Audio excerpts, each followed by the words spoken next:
Welcome to Conversations Live. For more than a decade, we've brought you the best in books, entertainment, celebrity interviews, and current events. When the movers and shakers of the world have something to say to you, they say it to us first. Now celebrating 17 years of broadcasting success, here's your host, Cyrus Webb.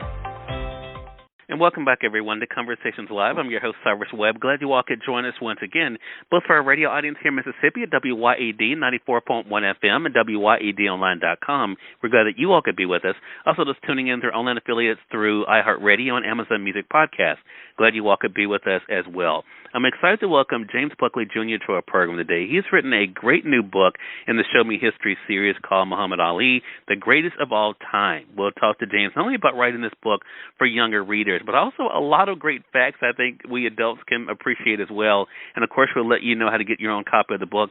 James, thank you so much for the time. Really appreciate it. Oh, it's my pleasure. I appreciate you guys having me on. Hey, glad to do it. So, James, a lot in this book, but I want to talk about what it was like for you to be able to not only to share the history of Ali, but also some little-known facts that maybe people weren't aware of about him.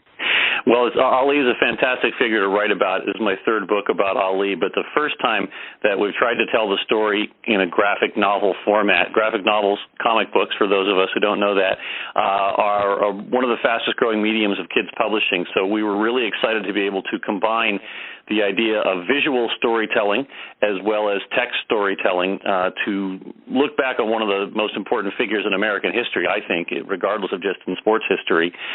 So it was a really fun process for us to try and think like, kind of almost had to think like a screenwriter, to use what pictures are we going to use to tell the story as opposed to all the words that I would normally just type on a page.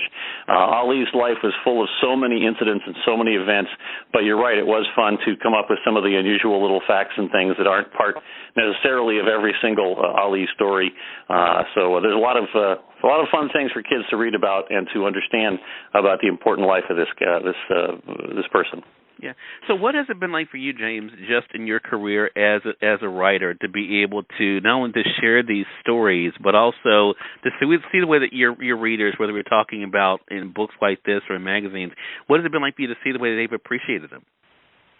Well, I think I've been a writer for a long time, and the reason I like to be a writer is that I like to tell stories, and my particular success has been in telling true stories. I don't think you can figure out where you're going until you can figure out where you've been, and so a lot of the work I've done for younger readers is to talk to them about people like Ali who lived important lives in the past, but who have an impact on the world today, and I want younger readers to understand they can do the same thing. They can live a life that can have an impact. And Ali certainly did that, both in the boxing ring and outside the ring. He was really the beginning of sports activism by athletes when he stood up against the Vietnam War in the 1960s. That was an absolutely groundbreaking activity for an athlete to do. And obviously, as we've seen in the last few years, it's absolutely a vital part of what athletes can do now to use their platform to try and affect change. Very few athletes did that before Ali stood up and understood the importance of doing that. And so for me to be able to tell a young reader about how what they're seeing in the world today began, I think makes them understand how important it is to do that, how it came to be, and how it might be in the future. So for me, Ali is just, his story just touches all the buttons of what I want to try and do as a writer. Yeah.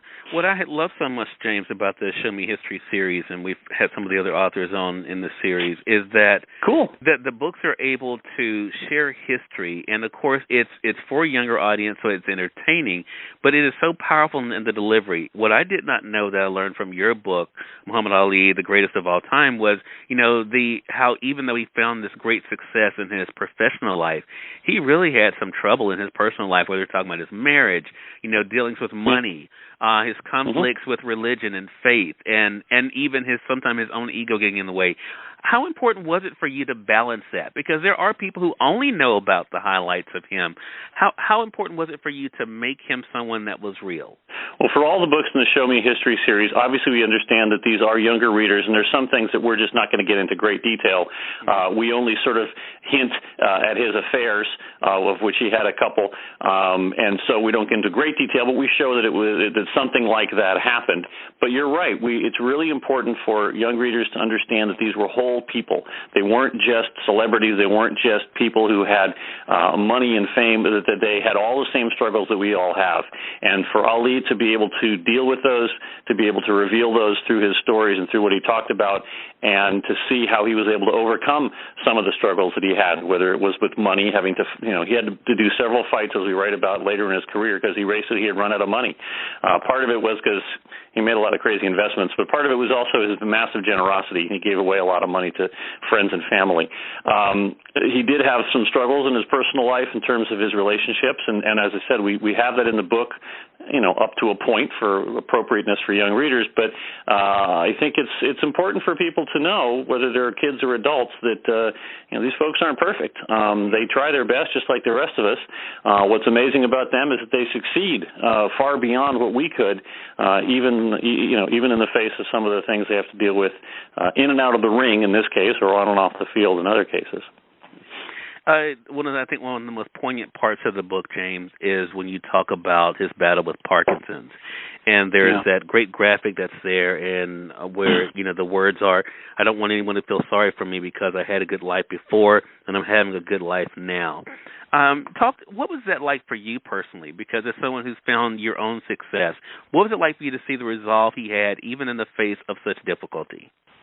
Well, I think the strength of character, the strength of body, the strength of mind that Ali had throughout his physical life as an athlete translated perfectly to his later life as someone who was dealing with Parkinson's. My father-in-law, throughout the entire time I knew him, had Parkinson's, and I watched him struggle with it, and I watched him overcome it and deal with it as it came and continue to have a successful and productive life.